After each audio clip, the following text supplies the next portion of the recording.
नमस्कार, आप देख रहे हैं छतरपुर की लोकल न्यूज चैनल कलम का प्रहार। पे आरोप ये भी लगाया जा रहा है कि योजनाओं का सही चयन नहीं किया, जो जरूरत है यहाँ का वो चयन न करके दूसरी चीजों का चयन ज्यादा किया। एकदम एकदम सरासर गलत। छतरपुर में मैं वार्ड नंबर 1 चाहता हूं। मैं आपको योजना के बारे में बोलने तो वार्ड नंबर से मैं शुरू करता हूं। वार्ड नंबर 1 में मदनपुर आता है। 1 और 2 मदनपुर का भाग है। गांव विलेज है मदनपुर, उसमें 2 वार्ड पड़ते हैं, 1 और 2। आजादी के इतनों दिनों के बाद भी कई सारे सांसद हुए, विधायक हुए, मुखिया भी कई हुए, लेकिन उस वार्ड में मननपुर पक्की सड़क से जाने का कहीं कोई रास्ता नहीं था। यह रास्ता मोहन जायसवाल ने किया है। और मैं तो कह रहा हूं कि इन 1 और 2 वार्डों में आप चले जाइए, एक भी सड़क नहीं बचेगी, दिखेगी जो नहीं बना होगा। तो फिर कैसे कह सकते हैं लोग कि चयन गलत करके बन गई? तो उनका कहना था कि सबसे पहली प्राथमिकता शहर बनने के बाद यहाँ गर्मी में जो पेयजल की समस्या है उसको पूरा करना चाहिए था। शौचालय का निर्माण जैसे किया गया, तो शौचालय का निर्माण जहाँ बस स्टैंड पर होनी चाहिए, जो कि आप लोगों ने 12 और प्रखंड कार्यालय के पास। बिल्कुल बिल्कुल, बहुत उचित सवाल है आपका। देखिए, इसमें 2 टेक्निकल चीज है। पहला तो ये कि जल संकट पर आपने बोला, जल की समस्या आज भी बिकराल है।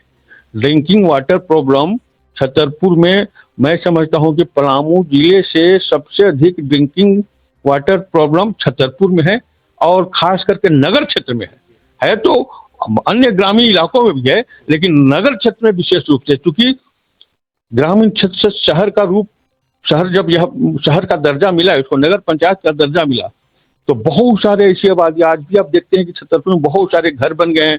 बहुत दिन भर जाम रहता है, बाइकें यथा इधर उधर लगा रहती है।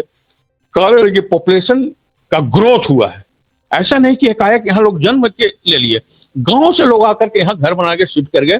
तो अब जब शहर में शिफ्ट कर गए, तो जो जरूरत की चीजें हैं, जो बुनियादी जैसे खास करके जल, वो तो सबको चाहिए।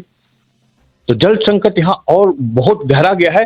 लेकिन मैं आपको बताऊं कि चुनाव जीतने के बाद हमने जो राशि होती है उसी राशि से आपको कार्य करने होते हैं। राशि हमें तो मैं तो यह कह सकता हूँ, कुछ समय के तत्कालीन एमएलए का भी सहयोग हमको नहीं मिला, क्योंकि मैं राजनीतिक व्यक्ति हूँ।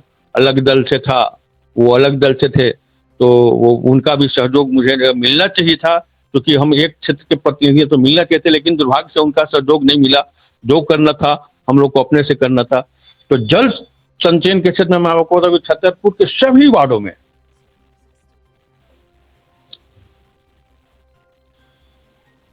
किसी में 1, किसी में 2, किसी में 3, किसी में 4 वाटर टैंक हम लोगों ने लगवाया, बोर करा के।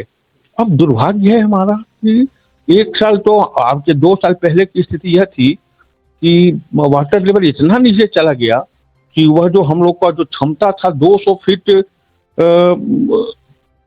डीप से ऊपर पानी खींचने की क्षमता का मोटर हम लोग लगवाया था। और कई बोर तो 400-500 फीट भी थे, लेकिन उस समय जो टेक्नोलॉजी थी वो 200 फीट से अधिक, ये क्या बोलते हैं उसको, डीप बोर से पानी ऊपर खींच नहीं हुआ करते थे। तो उन दिनों में जल का संकट बढ़ा। नहीं, जैसे कहा कि जो भी आप जल मीनार लगाए, मैं जल मीनार लगा, मैं बता रहा हूँ, मैं तो खुद बता रहा हूँ। किसी भी वार्ड में चले जाइए, जल मीनार आपको मिलेंगे, जल मीनार मिलेंगे। जल मीनार से पानी भी चलते हैं। हाँ, गर्मी के दिनों में जब जल संकट, वाटर लेवल काफी, ग्राउंड लेवल काफी चले जाते हैं, तो परेशानी होती है। तो हम लोग जल मीनार लगा के चुप नहीं बैठे, हम लोग बृहद कार्य योजना बनाई।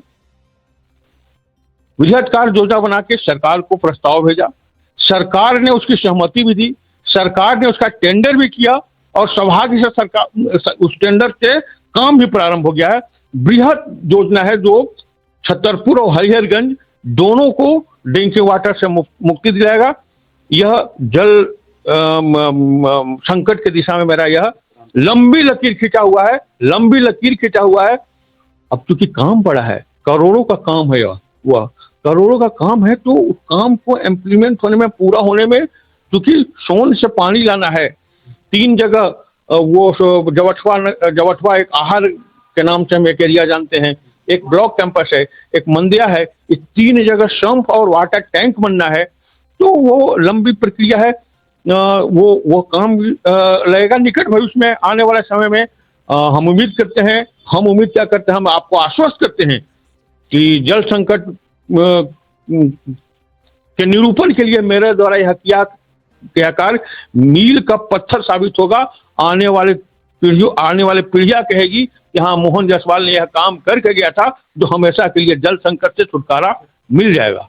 ये भी आरोप लगाया जा रहा है नगर पंचायत में आप लोगों ने करोड़ों रुपया खर्च करके लगभग 16-18 गाड़ियां खरीदी, उसके अलावा जो भी यंत्र खरीदा गया, ट्रैक्टर हो, टैंकर हो, सब महीने 2 महीने में खराब हो गया, ऐसा कैसे?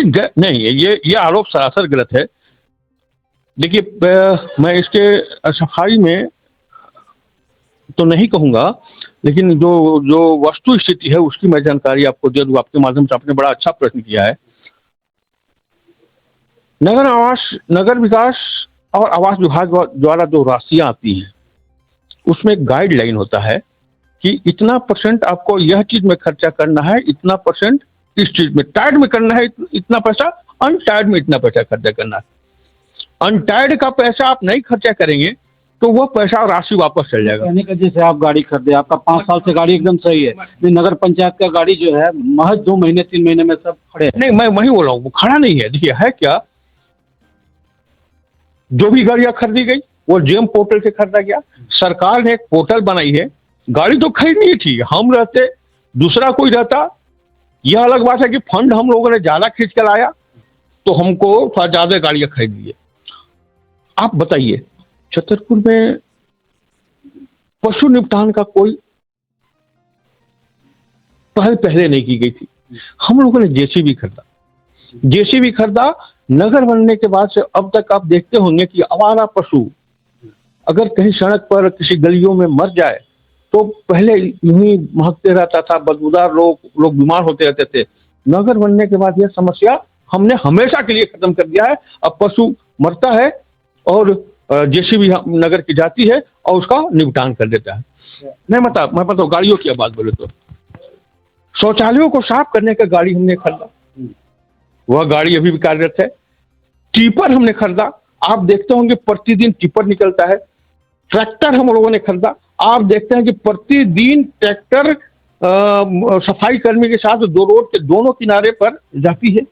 तो जब सभी गाड़ियां चल रही तो यह आरोप आप स्वयं समझ सकते हैं कि गाड़ियां 1-2 महीने में खराब पड़ी है। कोई भी गाड़ी खराब नहीं है, आज के डेट में कोई गाड़ी खराब नहीं है। अच्छा, सबसे बड़ा सब अभी जितने भी प्रत्याशी है या लोग आरोप लगा रहे हैं या जनता कि आपने जिस समय होल्डिंग टैक्स का निर्धारित किया जा रहा था शुल्क, उस समय आप लोगों ने लोगों का ख्याल नहीं रख करके इतना महंगा करा दिया कि रांची और पटना और जैसे शहरों से भी बहुत अधिक यहाँ। नहीं, यह आरोप एकदम गलत है, सरासर गलत है।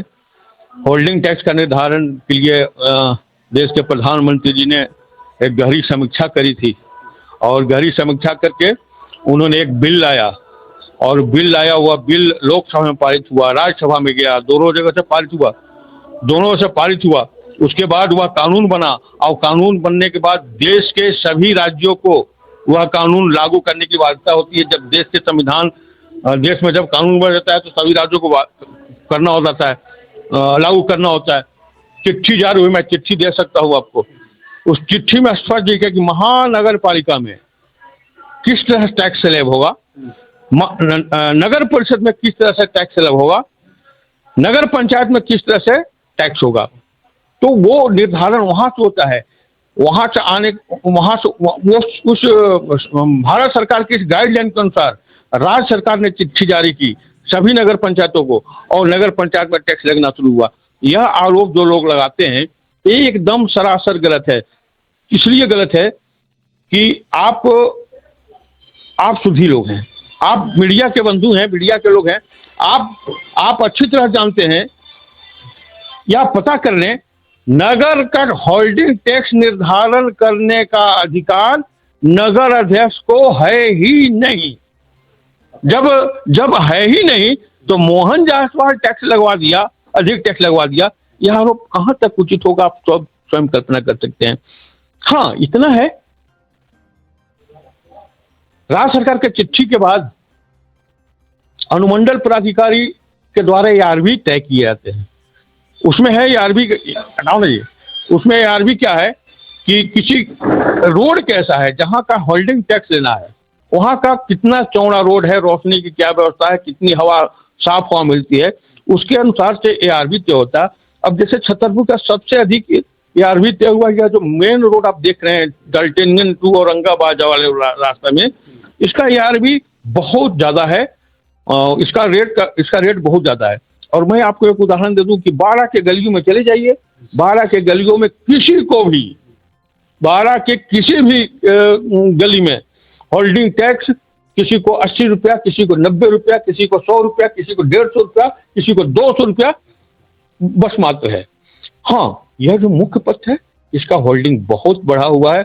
और मैं आपको बताऊं कि मैं ही नहीं, सिर्फ छतरपुर ही नहीं, आपको यह भी बता दूं कि पिछली बार जब हम लोग निर्वाचित हुए थे तो मेरे ही पहल से पूरे राज्य में नगर निकायों के चेयरपर्सन की एक बैठक हुई थी, मेरी ही पहल से रांची में। उसमें अध्यक्ष बनाए थे हम लोग आशा लकड़ा को, मैं उसका महामंत्री भी था। पूरे राज्य के अध्यक्ष थी आशा लकड़ा, उस समय तत्कालीन मेयर, और मैं उस संगठन का महामंत्री भी था।